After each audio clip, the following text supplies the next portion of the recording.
In today's video, I'm going to teach you how to add inventory in Zoho.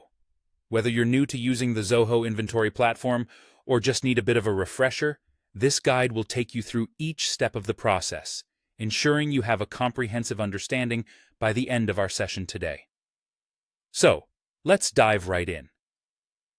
First off, you'll want to navigate to the Inventory section of your Zoho account.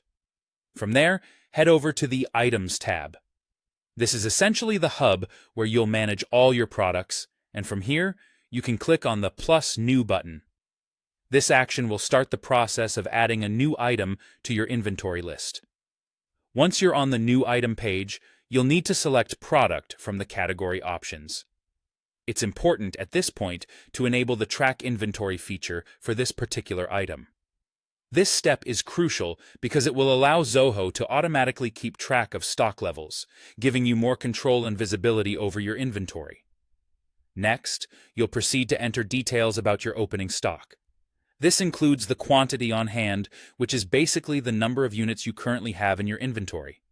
This is followed by the opening stock rate per unit, which represents the cost you incurred for each individual unit. Having accurate entries here is vital as it lays the foundation for your inventory tracking, ensuring that all future updates or changes reflect your actual records. If your organization uses multiple warehouses, Zoho's system can accommodate that complexity.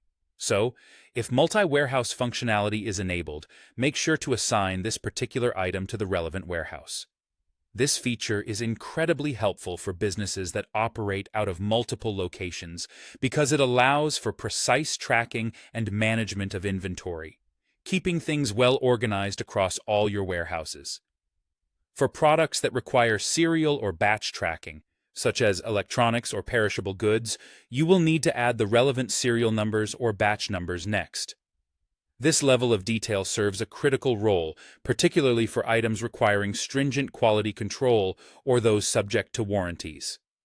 It ensures that you can trace back any item to its origin, manage returns more efficiently, and meet regulatory requirements, if any. Once all the information has been filled in, you'll hit the Save button.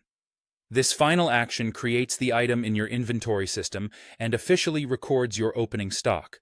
By following these steps closely, you are ensuring that your inventory records are up to date and accurate, which will benefit your business operations significantly. And there you have it. You're now able to confidently add new products to your Zoho inventory, streamlining your inventory management process. If you have any questions or need further clarification on any of these steps, feel free to reach out in the comments below. Thank you for watching, and until next time.